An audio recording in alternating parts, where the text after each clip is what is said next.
बोलिए श्री सद्गुरु महाराज जी की जय, सच्चे दरबार की जय, उमापति महादेव की जय, श्री कृष्ण बलदेव की जय। प्रिय भगवत प्रेमियों, हमेशा की तरह आज फिर आप लोगों के लिए सत्संग विचारों को लेकर के उपस्थित हुए हैं। प्रभु की असीम कृपा से आप तक सत्संग विचारों को लेकर पहुंचा जाता है ताकि आप इन सत्संग विचारों को सुन के अपने जीवन में आध्यात्मिक लाभ, आध्यात्मिक उन्नति को प्राप्त करें। भाइयों बहनों, प्रभु की कृपा, प्रभु की दया से एक सूचना आपको देनी है। वो सूचना ये है कि आने वाली 29 जुलाई को गुरु पूर्णिमा का दिव्य त्यौहार, दिव्य महोत्सव, गुरु पूर्णिमा महोत्सव 2026 का भव्य आयोजन किया गया है और जो कि यहाँ सिसवा बाज़ार में आयोजित किया जाएगा श्री राम जानकी मंदिर में। और उसके लिए आप सभी के सहयोग की आवश्यकता होगी। तो आप सभी से आग्रह है कि आप जो भी अपना सहयोग भेजना चाहते हैं तो कृपया वो सहयोग, डिस्क्रिप्शन में मेरा नंबर है, आप उस पर फ़ोन पे, पेटीएम कुछ भी कर सकते हैं और जो भी सहयोग देना चाहे आप उसमें ज़रूर बढ़ चढ़ के आप लोग हिस्सा लें। ठीक है ना, ये सूचना थी। आइए आज के सत्संग विचारों को सुनते हैं। भाइयों बहनों, प्रभु की कृपा से, प्रभु की दया से आप तक सत्संग विचारों को लेकर के आते हैं और इन विचारों का एक ही उद्देश्य होता है कि आप अपने जीवन के सार्थकता को समझें, अपने जीवन के लक्ष्य को समझें, जीवन को जानें।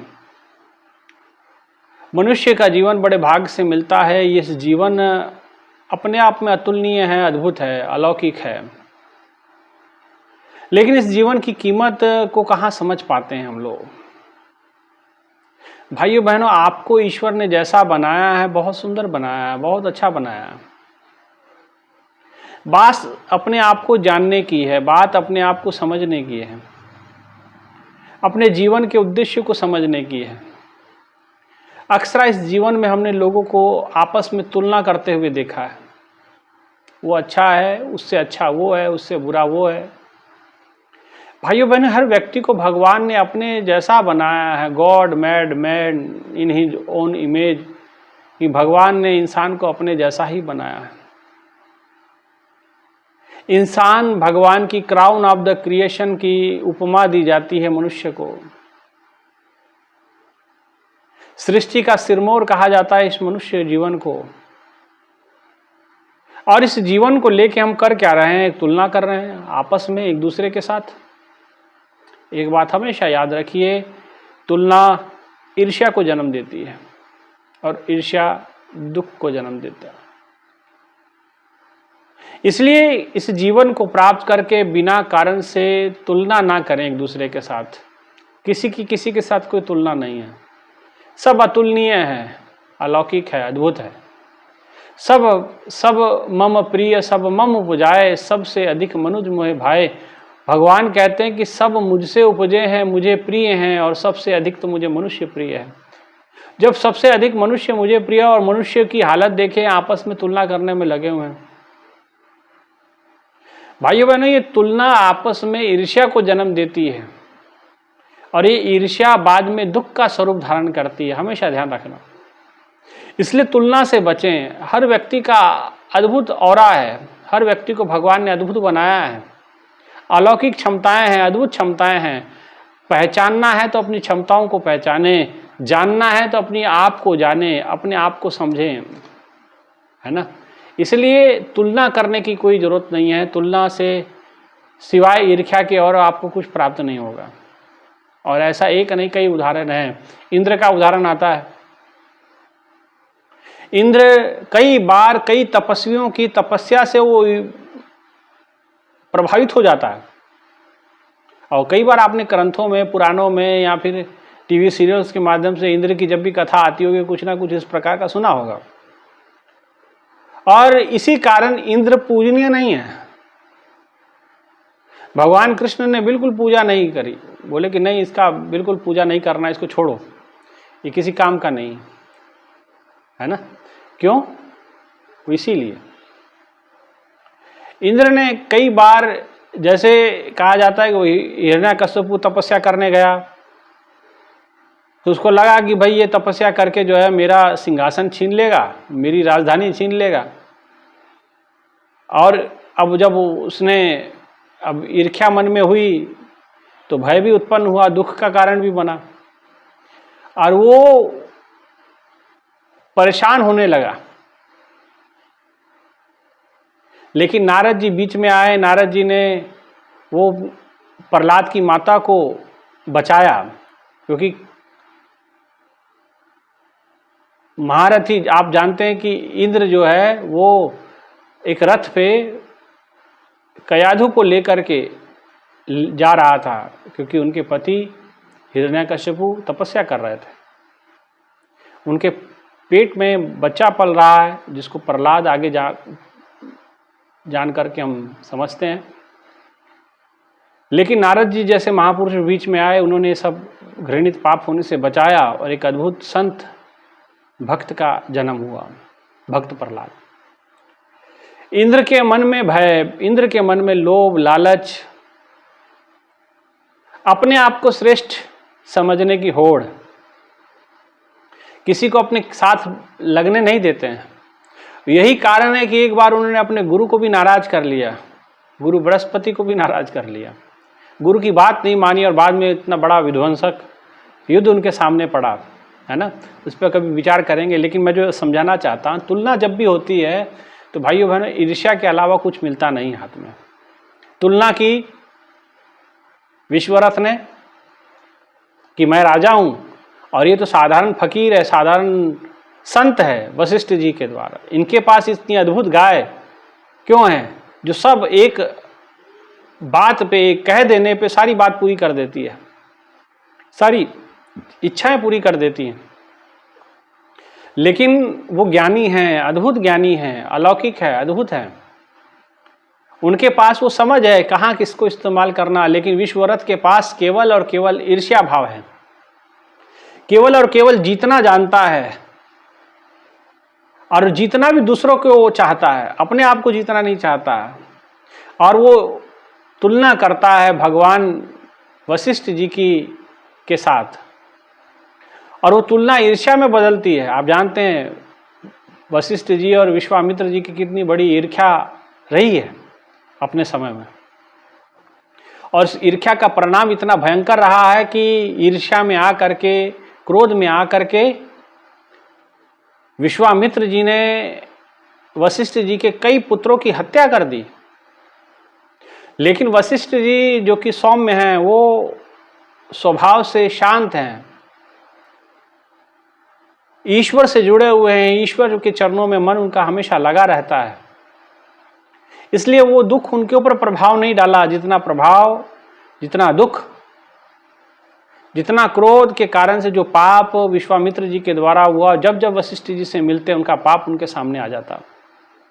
उनके आंखों के सामने छोटे छोटे बच्चे जिनकी इन्होंने हत्या कर दी, और यहां तक इतिहास कहता है 100 बच्चों की हत्या कर दी उन्होंने।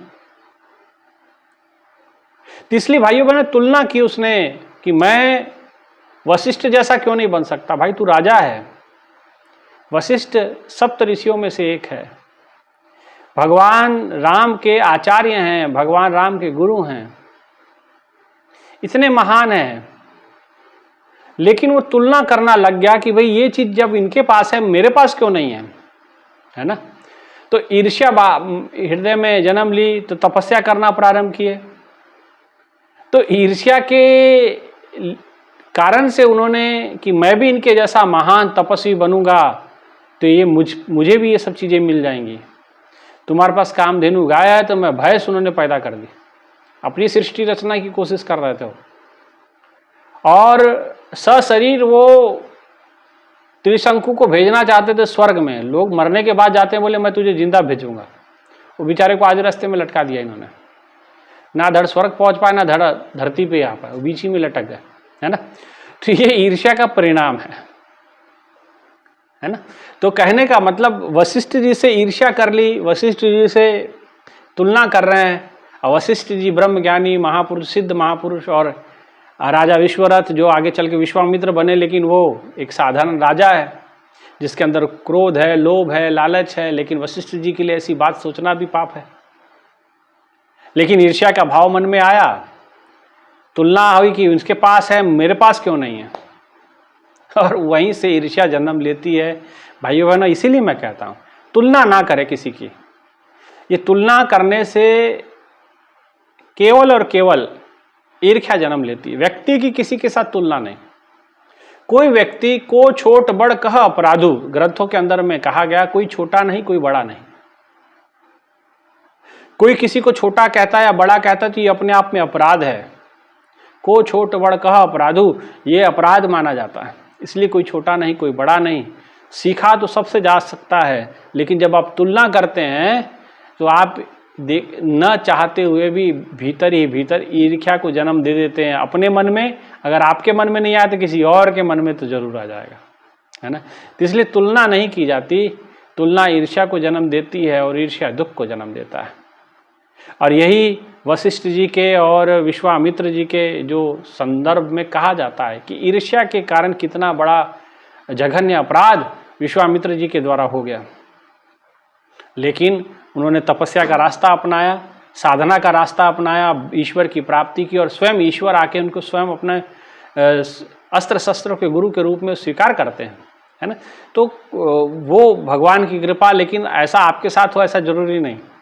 इसलिए तुलना नहीं करनी। तुलना, आप अतुलनीय हैं, आप अपने आप में बहुत अच्छे हैं, बहुत बढ़िया हैं, है ना। तो इसलिए भाइयों बहनों, तुलना, और एक उदाहरण से अपन सीख सकते हैं कैकेयी का संग मंथरा के साथ। और मंथरा की तुलना हमेशा भरत और राम की जाती थी। मंथरा जब भी कैकेयी के पास जाती थी, राम जी की तुलना मंथरा हमेशा भरत राम से कई गुना बेहतर है। मंथरा का एक ही मंत्र, और वो ऐसा मंत्र रोज मारती थी कैकेयी के कान में। कैकेयी, तुझे कुछ नहीं पता, तेरी बुद्धि बकलौल बुद्धि है, तेरे पास वो दृष्टि नहीं देखने वाली। मैं देख रही हूं कि भरत जो है राम से बेस्ट है। भाई, यहां कोई किसी से बेस्ट नहीं है। सब भगवान ने सुपर बेस्ट बनाया, सबको सब बढ़िया ही बना के भेजा है। लेकिन तुलना की, मंथरा ने वो तुलना का मंत्र कैकेयी के मन में डाला। और एक दिन ऐसा आया जब प्रभु श्री राम को राजा बनाने वाले थे, राजा दशरथ। अब राम जी को जब राजा बनाने की प्रोसेस चल रही थी, विधि चल रही थी, विधान चल रहा था, व्यवस्था चल रही थी। अब ये बात दशरथ जिसने किसी को छुपाई, सबसे छुपाई। उन्होंने लगा कि ये पर्सनल जाके मैं बताऊंगा। पूरे गांव में तो बात फैल गई, शहर में बात फैल गई, नगर में फैल गई, लेकिन परिवार में मैं स्वतः जाके बताऊंगा, ऐसा उनका मन का भाव था। लेकिन बात जानते हैं कि कुछ की कुछ हो जाती है। और ये बात जब नगर में फैली और भगवान राम जी के जो पिता थे वो कुछ समय के लिए व्यस्त हो गए पहुंचने में कैकेयी तक। उससे पहले मंथरा पहुंच गई, और मंथरा ने जाके कैकेयी के कान भरने शुरू किए कि क्या राम को राजा बनाया जा रहा है। कैकेयी तो पहले तो झूम उठी, अच्छा राम राजा बनेगा, बहुत अच्छी बात है, बहुत खुशी। बोले खुशी की बात है, दुख की बात है। वो राजा बनेगा तो कौशल्या क्या है, तुलना देखोगी। पहले कौशल्या की और कैकेयी की तुलना की। अरे कौशल्या फिर बनेगी महारानी, राजमाता, तू क्या बनेगी, तू तो बनेगी दासी। तो कैकेयी के मन में आया कि भाई मैं दासी, मैं तो महारानी हूं, मैं राजा दशरथ की पत्नी हूं। तो कैकेयी ने जब ऐसा कहा तो मंथरा ने फिर उसमें और आग डाला घी में। क्या कहा कि भाई तुम दशरथ की पत्नी जरूर हो, लेकिन राम की माता नहीं हो, इसलिए राजमाता का पद आपको नहीं मिलेगा। आप तो बनोगी दासी, आप लगाओगी झाड़ू पोछा, आप करोगी सेवकाई इस राजमहल की। कैकेयी के अहंकार को चोट पड़ी। कैकेयी ने कहा अच्छा ऐसा मेरे साथ क्यों, ऐसा नहीं हो सकता। और वो बार बार कहने की, इसलिए तो मैं कहती थी कि राजा बनना है तो राम को नहीं, तुम्हारे बेटे भरत को बनना चाहिए। भरत में कोई कमी नहीं है, भरत राम से सुपीरियर है, ऊपर है, उसके अंदर तमाम गुण हैं, लेकिन ये साधारण जनमानसों की दृष्टि होती है। लेकिन भगवान के लिए तो कोई छोटा बड़ा नहीं, कोई ऊंचा नीचा नहीं, है ना। समसर दृष्टि, जोगी कहिए सोए। समसर वही जोगी कहलाता है जो जिसके दृष्टि समान स्वरूप में सबको मानती, समदर्शी है, जो समान रूप से सबको देखता है। अब उसने कहना मंत्र मारना शुरू किया कि नहीं, तो बोले अब ये बताओ कि अब तुम बनोगी दासी। तो बोले ऐसा तो नहीं हो सकता, दासी तो मैं नहीं बनूंगी। तो बोले इसलिए मैं कहती हूँ कि राम को राजा नहीं, राजा भरत को बनना चाहिए। लेकिन बोले होगा कैसे है? बोले होगा, तो उन्हें तो सुना है रघुकुल रीत सदा चली आए, प्राण जाए पर वचन ना जाए। वचन की पालन करने की यहाँ परंपरा है। तो तुम अपना वचन जो कभी तुमने मांगा था कि समय आने पे मैं मांग लूंगी वचन, तो आज वो समय आ गया है, आज वो वचन मांगो, वो वरदान मांगो। बोले कौन सा वचन? बोले जो तुमने मांगा था, और राजा ने कहा था कि जब समय आएगा तो मैं आपको दे दूंगा, और वो समय आज आ गया है, आज आप उस वचन की पूर्ति कर लो। बोले क्या पूर्ति कर लूँ? बोले राम को 14 साल का वनवास दे दो और राजा भरत को बना दो। ये 2 वचन मांग लो, 2 वरदान मांग लो। तो जिस समय राजा दशरथ आते हैं, और दशरथ जी बड़े खुश हैं अंतर्मन से, लेकिन इधर ईर्ष्या के कारण आग लगी हुई है, जल रही क्या कहीं, क्योंकि ईर्ष्या ने जन्म ले लिया। तुलना की राम की, दशरथ राम जी की और भरत की, और तुलना भी सही नहीं की। तुलना की जाती है सांख्यिकी के रूप में, किसी निष्कर्ष पे पहुंचने के लिए। लेकिन ज़्यादातर जब सामाजिक सांसारिक रूप में तुलना की जाती है तो सिवाय ईर्ष्या के जन्म नहीं देते। समाज में जैसे नेता लोग आजकल तुलना करते ना, उसका शासन बेस्ट था कि इसका शासन बेस्ट था, तो सिवाय ईर्ष्या के और कुछ निकल के नहीं आता। तुलना सीखने के लिए की जाती थी, लेकिन आजकल तुलना का जो परिणाम है वो ईर्ष्या के रूप में सामने आता है, और ईर्ष्या दुख को देती है। और कहा जाता है कि दशरथ जी जहाँ प्रसन्न हैं वो ईर्ष्या से जल रही है कैकेयी, और कैकेयी ने कोप भवन में आसरा लिया, और दशरथ जी कोप भवन में मनाने जाते हैं। हो सकता है कि भाई रूठ गई हो, चलो मनाया जाए। जाने के बाद पता क्या चला, जिंदगी में कोप हो गया सारा, उनके सारा जिंदगी कोप भवन बन गया उनका। कैकेयी ने कहा कि देखो मुझे आज तुमसे 2 वरदान चाहिए जो आपने मुझे दिए थे, और कहा था कि वचन समय आने पे मैं पूरा कर दूंगा। आज वो समय आ गया, मुझे वो वचन पूरा करना। बोले खुश बहुत हूँ, मांग लो जो वचन मांगना है। तो उसने कहा कि पहला वचन तो ये कि राम की जगह भरत जी को राजा बनाया जाए। पहले तो भौचक्के हो गए, दशरथ जी की भी क्या मांग लिया, लेकिन वचन था, उन्होंने कहा ठीक है दे दिया जाएगा। दूसरा कहते कि राम जी को वनवास भेज दो, तो मानो दशरथ जी के प्राण निकल गए। भाइयों बहनों, इस कहानी को आप बहुत अच्छी तरह से जानते हैं, मैं इसके पूरे कहानी पे नहीं जाऊंगा, मैं आपको मोटा मोटी इसके सार को समझाना चाहता हूं। दशरथ जी ने कहा कि ठीक है तेरी बात मैंने मान ली कि हम भरत को राजा बना देंगे। राजा राम में और भरत में कोई कमी नहीं है, भरत भी अच्छा शासक बन सकता है, हम राम की जगह भरत को राजा बना देंगे। पर राम को क्यों वनवास भेजना चाहता है? राम को वनवास क्यों जाना चाहिए? उसको ऐसा पाप क्यों कर रही है, ऐसा उसके साथ बुरा व्यवहार क्यों कर रही है?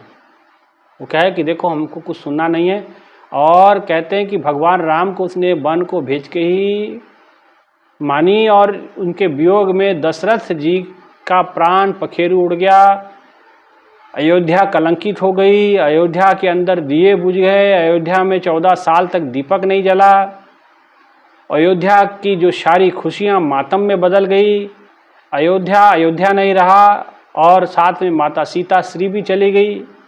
श्री का मतलब लक्ष्मी, वो घर की लक्ष्मी भी चली गई, और बैराग लक्ष्मण जी भी साथ में निकल गए। तो जहाँ बैराग निकल जाए, लक्ष्मी जी श्री जी निवास छोड़ दे, बैराग छोड़ दे आपका घर, तो फिर वो घर क्या ही होगा। कहते जा घर से संत न सेवही, हर की पूजा नाही, ते घर मरघट सार को भूत बसई तिन माही। उसमें तो भूत ही बसते हैं, और ऐसा ही कुछ निवास हो गया अयोध्या। और खुद विधवत्व, जहाँ साजो श्रृंगार करने का कैकेयी को बड़ा शौक था, लेकिन आज विधवा के रूप में अपना जीवन व्यतीत करना पड़ रहा।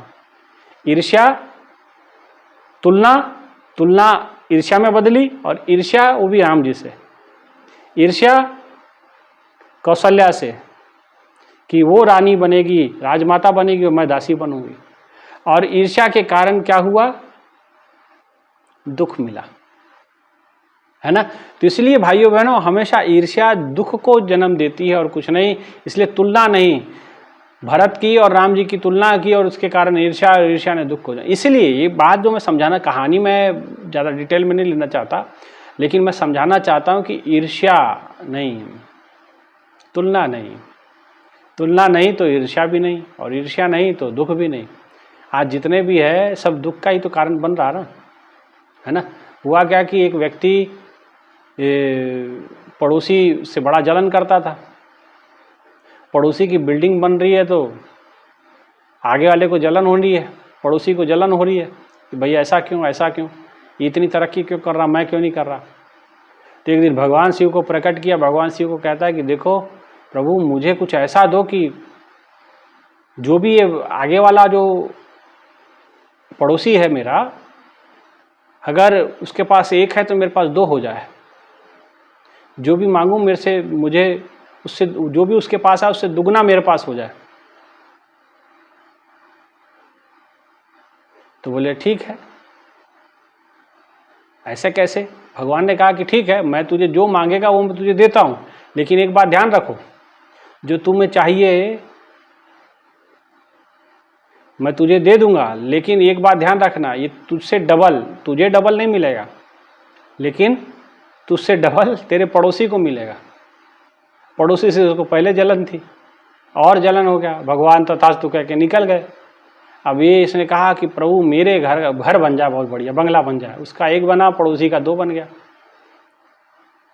अब उसने देखा घर से बाहर निकल के, यार मेरा एक बंगला उसका दो, और अंदर आग लग गई। उसने कहा कि कैसे करूं, कैसे करूं। उसने कहा कि कुछ और मांगा, एक गाड़ी आ जाए उसके घर में, दो आंगन में दो गाड़ियां खड़ी हैं, एक मोटरसाइकिल आ जाए, उधर दो मोटरसाइकिल खड़े हैं। अब वो तुलना, वो उसको और परेशानी होनी शुरू हुई।